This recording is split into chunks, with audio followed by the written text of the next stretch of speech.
안녕하세요. 이동률 목사와 함께하는 매일 성경 큐티 시간입니다.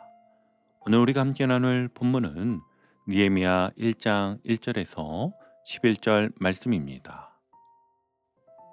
우리가 지난 시간까지 함께 큐티했던 에스라서와 학개서, 그 여정이 참 깊고 은혜가 많았지요. 먼저 에스라 성경에서는 말씀의 회복이 어떻게 이루어졌는지를 보았습니다. 포로에서 돌아온 백성들이 성전 안에서 다시 하나님의 말씀을 듣고 그 말씀 앞에서 울며 회개하고 신앙의 중심을 다시 세워가는 장면 말이지요. 그리고 이어진 학계 성경을 통해서는 중단된 성전 재건을 다시 깨우시는 하나님의 강력한 부르심을 우린 들었습니다. 나중 영광이 이전보다 크리라 하시며 예배를 다시 중심에 두도록 이끄시는 하나님의 손길을 우린 보았지요. 그런데 여러분, 여기서 중요한 사실이 하나 있습니다. 히브리 성경에서는 에스라와 니에미야가 원래 한 권이었다는 것입니다. 그래서 이 두 성경은요, 분리된 이야기가 아니라 하나님의 한 흐름, 한 회복 이야기입니다. 에스라는 말씀과 예배의 회복을, 니에미야는 삶과 공동체의 회복을, 그리고 두 이야기는 성전과 성벽, 말씀과 삶, 중심과 울타리가 함께 세워져야 비로소 완전한 회복이 이루어진다는 것을 보여줍니다. 그래서 니에미야서는 에스라서의 뒷이야기이자 학개가 외치던 성전을 다시 세워라 라는 부르심이 어떻게 공동체 전체로 확장되는지 보여주는 아주 중요한 연결고리입니다. 에스라와 학개가 말씀과 예배를 다시 세웠다면 이제 하나님은 느헤미야를 통해 무너진 성벽을 다시 세우고 흩어진 공동체를 하나로 묶어 삶 전체가 하나님 안에서 회복되도록 이끄십니다. 그리고 더더욱 놀라운 것은요, 이 회복의 이야기가 시작되는 곳이 예루살렘이 아니라는 점이지요. 회복의 장면은요, 무려 2000km나 떨어진 페르시아 왕궁, 바로 수상궁 안에서 하나님이 한 사람의 마음을 움직이시면서 시작이 됩니다. 그 사람이 여러분 누구지요? 네, 바로 느헤미야입니다. 그리고 오늘 우리가 함께 나누는 본문은 하나님께서 그에게 불을 붙이시는 그 첫 순간을 담고 있습니다. 자, 이제 여러분, 우리도 함께 느헤미야의 첫 장면으로 들어가 보겠습니다. 첫 장면의 말씀은 이렇게 시작합니다. 우리 1절 한번 볼게요. 하갈의 아들 느헤미야의 말이라. 아닥사스다 왕 제20년 기슬루월에 내가 수상궁에 있는데. 아멘. 여러분, 이 한 절을 천천히 들여다보면 하나님께서 어떻게 역사하셨는지 배경이 조금씩 드러납니다. 먼저 때는요, 아닥사스다 왕 제20년, 날짜로는 BC 445년입니다. 그리고 기슬루월은 지금의 11월에서 12월 겨울 초입이고요. 비가 많고 기후가 차갑던 계절이지요. 장소는 수상궁으로 페르시아 제국의 겨울 수도였습니다. 이것은 왕이 머무는 곳이었고 제국의 최고 관료들만 드나들 수 있는 자리였지요. 느헤미야는요, 지금 자기 세대에서는 상상하기 어려울 만큼 안정된 자리에 말 그대로 제국의 중심에 서 있습니다. 하지만 그의 마음은 그곳에 있지 않았지요. 몸은 수상궁에 있지만 마음은 늘 예루살렘 하나님의 성을 향해 있었습니다. 이때 예루살렘에서 온 사람이 도착을 합니다. 2절입니다. 내 형제 가운데 하나인 하나니가 두어 사람과 함께 유다에서 내게 이를 얻기로. 아멘. 이 하나니는요, 많은 학자들이 느헤미야의 친형으로 보고 있습니다. 그만큼 이 만남은 갑작스럽고 개인적이었다는 것이지요. 멀리 타지에서 형제가 다시 만난 겁니다. 그리고 느헤미야는 기다렸다는 듯 가장 먼저 묻습니다. 사로잡힘을 면하고 남아있는 유다와 예루살렘 사람들의 형편을요. 느헤미야의 질문에서 그의 신앙의 깊이가 보이지요. 내가 또 네가 어떻게 지내는가가 아니라 하나님의 백성들은 어떻게 지내는가, 그것이 그의 첫 관심이었습니다. 그리고 형제 하나니가 들려준 소식은 느헤미야의 마음을 무너뜨립니다. 3절입니다. 그들이 내게 이르되 사로잡힘을 면하고 남아있는 자들이 그 지방 거기에서 큰 환난을 당하고 능력을 받으며 예루살렘 성은 허물어지고 성문들은 불탔다 하는지라. 아멘. 방금 우리가 읽은 이 표현은 그냥 지금 상황이 어렵습니다 정도의 말이 아닙니다. 이건 예루살렘이 멸망하던 바로 그날의 언어입니다. 성벽이 무너져 내릴 때, 성문이 불타오를 때 사람들의 비명과 울부짖음이 뒤섞여 있었던 그 참혹한 날을 설명하던 바로 그 표현을 그들은 정확히 인식하며 지금 다시 쓰고 있는 겁니다. 말씀은 회복되었는데, 예배도 다시 서 있었는데, 그만큼 삶은 여전히 무너져 있었다는 것이죠. 이 소식을 들은 순간 느헤미야의 마음속에서 하나님의 회복 프로젝트가 조용히 시작이 됩니다.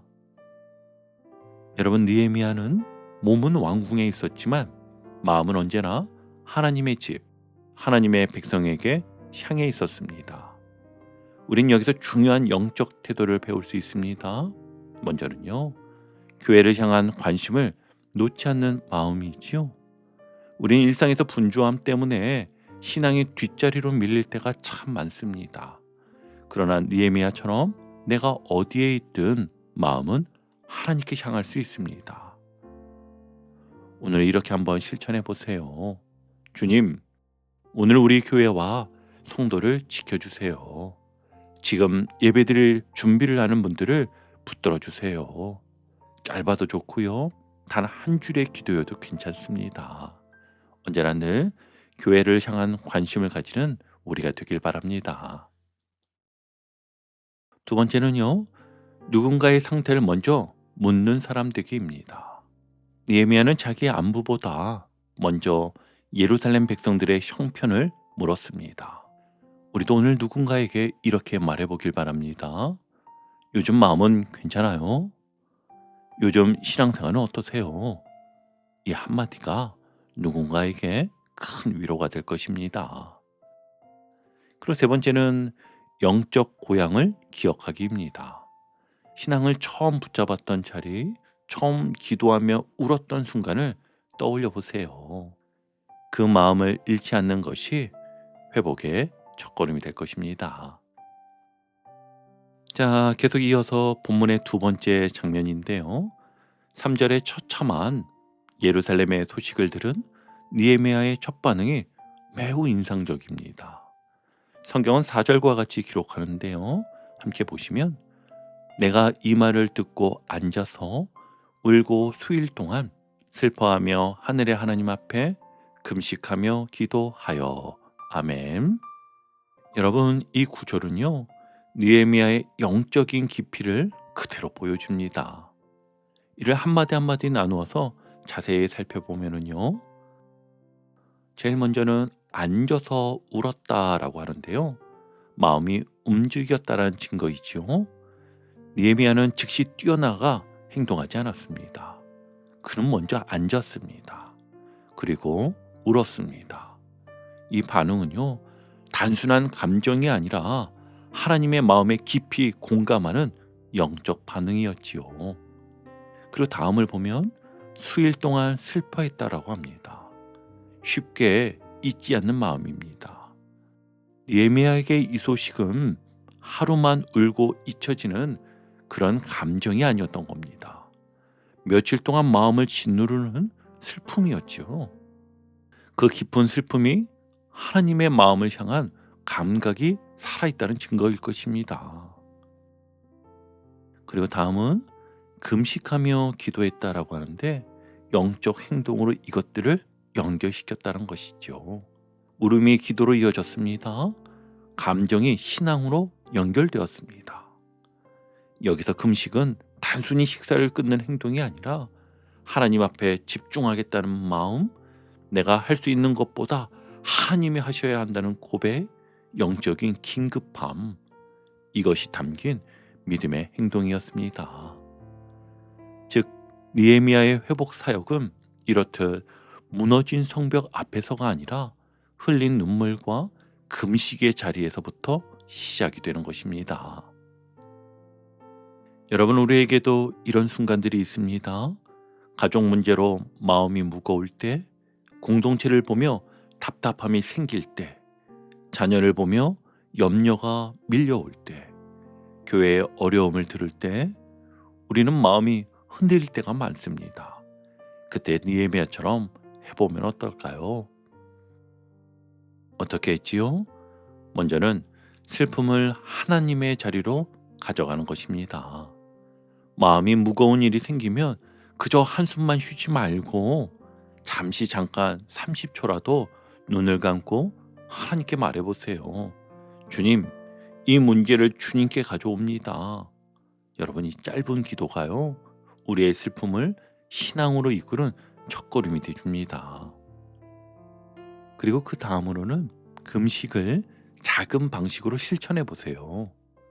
정말 어려운 문제 앞에 있다면 식사 대신 기도로 시간을 드리는 반일 금식, 한 끼 금식도 좋습니다. 금식은요, 하나님이 하십니다라는 고백의 형태랍니다. 그리고 세 번째는 감정에만 머물지 말고 기도로 전환하기입니다. 문제를 붙잡는 대신 문제보다 하나님을 먼저 붙잡는 연습을 해보세요. 그 순간요, 느헤미야처럼 우리에게도 회복의 문이 열릴 것이라 믿습니다. 자, 이제 마지막 세 번째 단락인데요. 느헤미야의 기도가 단순한 감정의 기도가 아니라 말씀 위에 세워진 중보 기도였음을 보게 됩니다. 이 기도는 크게 세 가지 흐름으로 이루어져 있는데요. 이를 함께 나누어 보면 첫 번째는 하나님의 성품을 붙잡는 기도였습니다. 5절을 보면 느헤미야는 이렇게 기도합니다. 이르되 하늘의 하나님 여호와 크고 두려우신 하나님이요 주를 사랑하고 주의 계명을 지키는 자에게 언약을 지키시며 긍휼을 베푸시는 주여 간구하나이다. 아멘. 그는 기도의 근거를 자기 감정이나 백성의 어려움에 두지 않았습니다. 오직 하나님의 성품, 즉 신실하심과 긍휼에 두었습니다. 느헤미야가 보인 기도의 첫걸음은요, 하나님은 어떤 분이신가를 고백하는 것이었습니다. 그리고 두 번째는 죄를 자복하는 기도가 이어집니다. 6절과 7절인데요. 느헤미야는 놀라운 고백을 합니다. 먼저 6절을 보시면 나와 내 아버지의 집이 범죄하여 아멘. 에스라처럼 그도 저 사람들이 잘못했습니다 라고 기도하지 않았습니다. 우리의 죄입니다 라고 기도했습니다. 중보 기도는요, 죄를 남의 일로 보지 않고 우리의 문제로 끌어안는 기도인 것이지요. 그리고 세 번째는 말씀을 붙잡고 드리는 기도 내용이 이어집니다. 느헤미야는요, 신명기 30장의 말씀을 붙잡고 기도합니다. 옛적에 주께서 주의 종 모세에게 명령하여 이르시되 아멘. 하나님이 약속하신 말씀을 다시 하나님께 올려드리는 기도였습니다.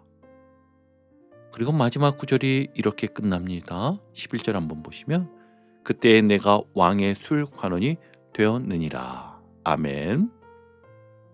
이 구절은 단순한 직업 소개가 아닙니다. 술 관원은 왕이 가장 신뢰하는 자리, 왕과 가장 가까이 있는 직책입니다.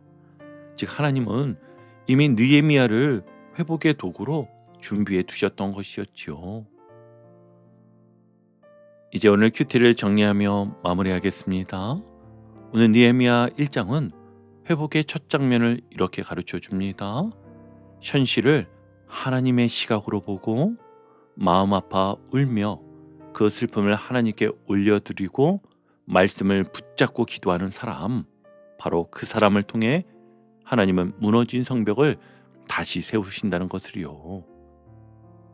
느헤미야에게 그 자리가 우연이 아니었듯 오늘 우리의 자리도 우연이 아닙니다.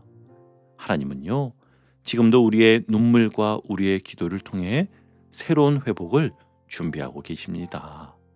여러분, 오늘도 주님 안에서 담대하게 걸어가시길 주님의 이름으로 축복합니다. 아멘. 오늘도 복음의 기쁨과 확신으로 승리하는 하루 되시길 축복합니다. 함께 해주셔서 감사합니다. 내일 큐티 시간에 다시 뵙겠습니다.